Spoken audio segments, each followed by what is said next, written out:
የኔ አባቴ መድኃኒዓለም ክብሩ ይስፋ። ለአንተ ምን ይሳናል? እሰይ እኔ ጌታ እሰይ እኔ ልጅ እሰይ ነበር። እኔ እሱን ማየቴ ህልሜ እንደሆነ ታውቃለህ። ኪራ በቃ ተረጋጋና ወደ ውስጥ ግባ። እቴትን አታስጨንቃት። ጽናት ዝም በይ እሺ ተረጋጋ። ሁላችሁም አስመሳዮች ናችሁ። ለእኔ ትንሽ ብታስቡና ብታዝኑ ሊኖረው እንደዚህ አይነት ያምሮ ቁስል አሰጡኝም ነበር።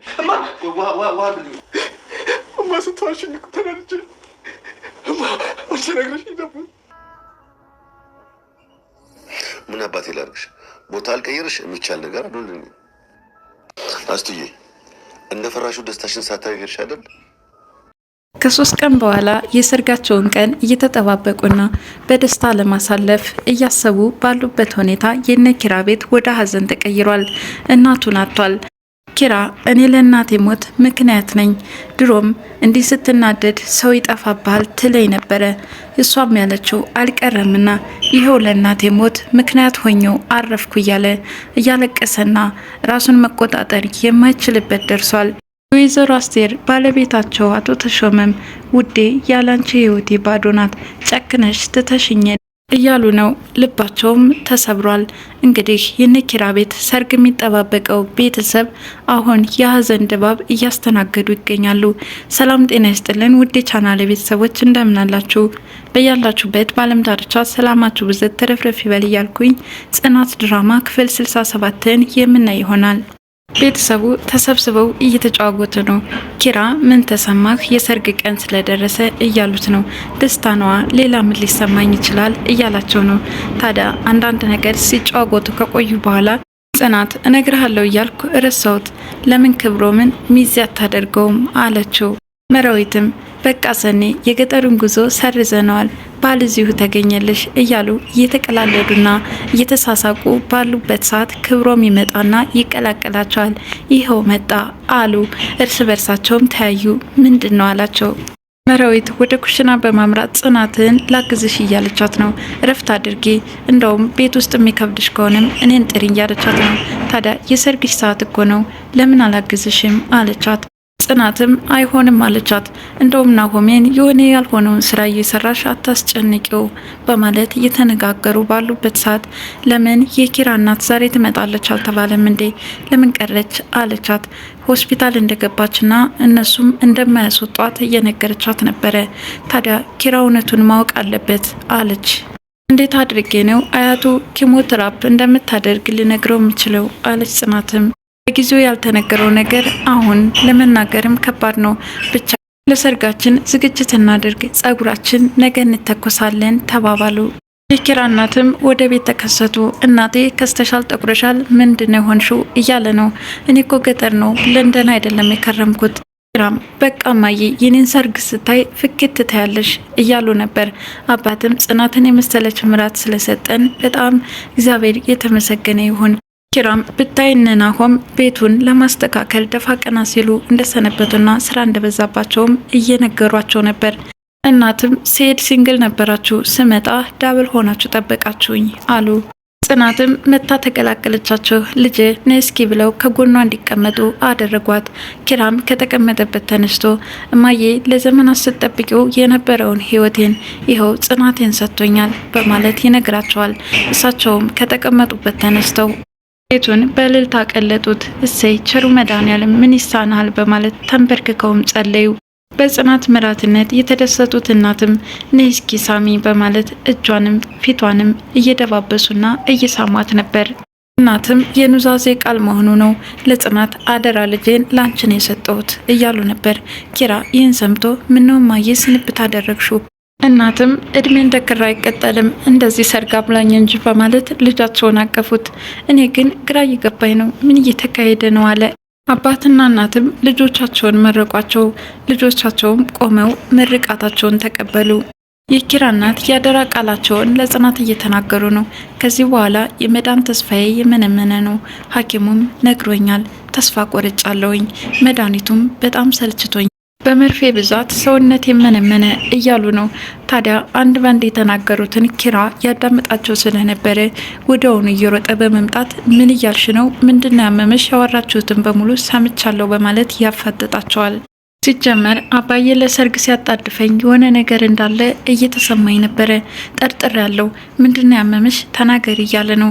አባትም ይመጣና ይቀላቀላቸዋል። ኪራን ዝም እንዲል ለማስደረግ ቢሞክርም ኪራ ግን ንዴቱ ገንፍሎ መጥቶበታል።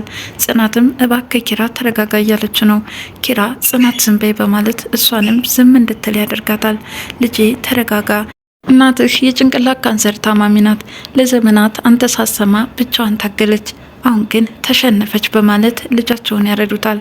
ኪራ የሚይዘው የሚጨብጠው አጣ። ከዛም በጩኸት ቤቱን አቀለጠው። ቆይ ለምንድን ነው የደበቃችሁኝ? እኔ ሀዘናችሁን የማልጋራ ነኝ ወይ? ለምን እንደዛ የመሳሳልሽ እናቴ እንደዚህ ብቻሽን ስትሰቃይ ኖርሽው? አባትም እባክህ ተረጋጋ ልጄ። እንዴት ነው የምረጋጋው? እናቴ በህመም እየተሰቃየች እናንተ ሰርግ ልታበሉኝ ነበር አለ። ጽናትም እባክህ ኪራ ተረጋጋ አለችው። ዝም በይ ሁላችሁ ማስመሳይ ናቸው አለ።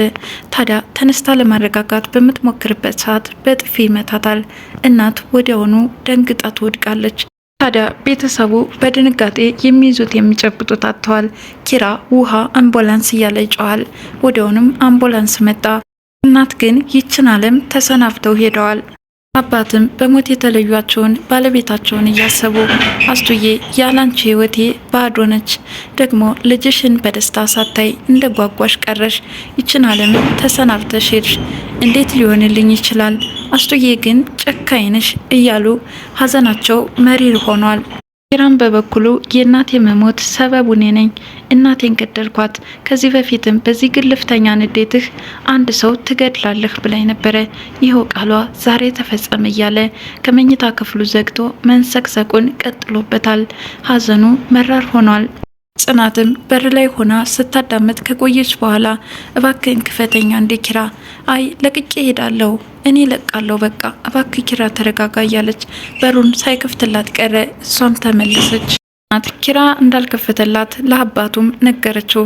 አባቱም ታዲያ እኔ ነኝ ጥፋተኛ፣ ልጄን እንደዚህ ያደረኩት፣ አሁንስ ፈራው፣ ባለቤቴንና ልጄን በአንድ ጊዜ ላጣቸው ነው መሰለኝ፣ ለትንሽ ጊዜ ነው እንጂ ኪራ ወደ ራሱ ይመለሳል አለች ጽናትም እናቴን ገደልኳት፣ እኔ ነኝ ጥፋተኛ እያለ ራሱን እየወቀሰ ነው ያለው አለች ጽናት። አይ ከተጻፈልን ውጭ መሆን አንችልም፣ ሁሉም የእግዚአብሔር ፍቃድ ነው የሚሆነው አሉ አባትም። ወደ ውጭ ለመውጣት ሲነሱ ምሳ ይብሉ እንጂ አለች።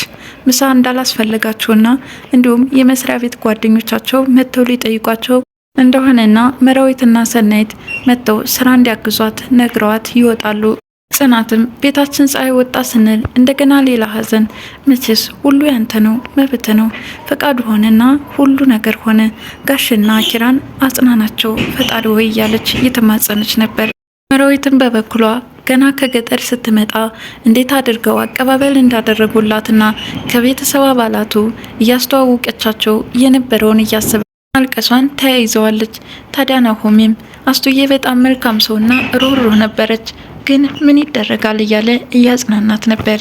መራዊትም ኪራ ግን እንዴት አድርጎ ነው የእናቱን ሀዘን የሚችለው?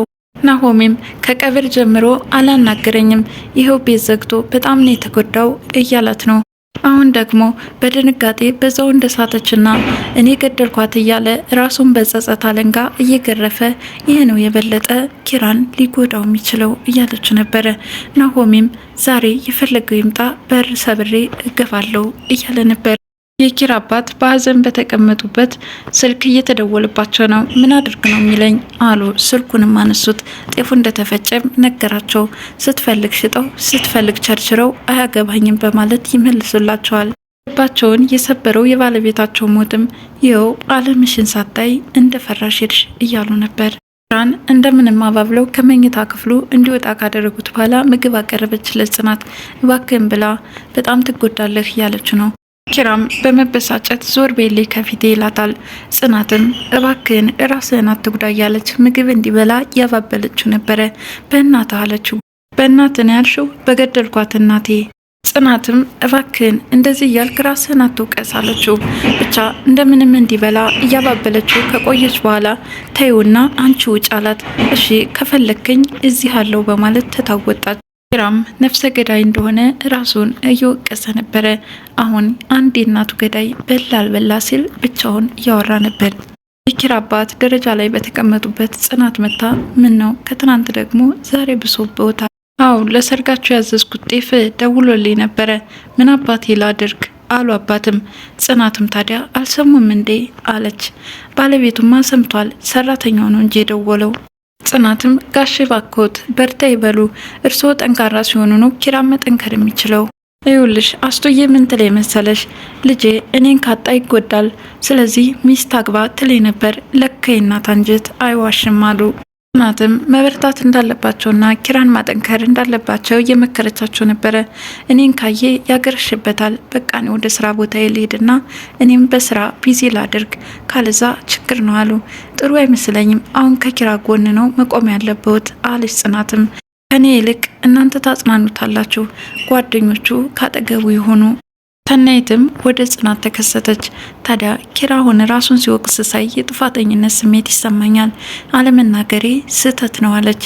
በወቅቱ ትክክል ነው ያልነውን ውሳኔ ነው የወሰንነው አለች ሰናይት። ታዲያ የኪራ አባትም ወደ ስራ ገበታቸው እንደሚመለሱና ራሳቸውን በስራ ቢዚ ማድረግ እንደፈለጉ እየነገረቻት ነበረ። ሰናይትም በዚህ ሰዓት መሄዱ ጥሩ አይመስለኝም፣ አሁን ከኪራ ጎን ነበር መሆን የነበረባቸው አለች። ናሆሜም ጓደኛውን ኪራን እያጽናናው ነበር። ራስን መውቀስ አቁም፣ ሁላችንም ከተጻፈልን ቀን አናልፍም አለው። እናቴን እኮ ነው ያጣሁት፣ ደግሞ ለምንድን ነው ህመሟን የደበቃችሁኝ? ከምንም በላይ ያበሳጨኝ ነገር ቢኖር ይሄ ነው አለ። ናሆሜም ጽናትም ቢቸግራትና ቢጨንቃት ነው ለእኛ የነገረችን፣ እኛስ እንዴት አድርገን ልንነግር እንችላለን አለው። ታዲያ አሁንም ጋሼ ያንተን መጨናነቅ ማየት ስለማይፈልግ ወደ ስራ ቦታው ሊሄድ ነው፣ እየደበረኝ ነው እያለ ነው አለው። ለምንድን ነው እዚህ ትንሽ አይቆይም እንዴ? ናሆሜም ምንም እንኳን እንደ አባት ባንሆንልህም ለአንተ እኛ አለን፣ እሱም ከኩዮቹ ጋራ ከስራ ገበታው እዛው ቢውል ይሻለዋል፣ እዚህ ሁሉ ነገር እያስታወሰ ሆድ ይብሰዋል። ትዳሩን የህይወት አጋሩን ያጣው፣ ስለዚህ በሚወስነው ውሳኔ እሺ በልና ተቀበለው አለ። ኪራም በናሆም ሀሳብ ተስማማ። በመጨረሻም ካለበት ሀዘን ሊያሳስቀው እየሞከረ ነበረ የዛሬው ቪዲዮ ያለቀው። በቀጣይ እስከምንገናኝ ድረስ መልካም ጊዜ ይሆንላችሁ እያልኩኝ ጽናት ድራማ ክፍል 67 ይህን ይመስላል።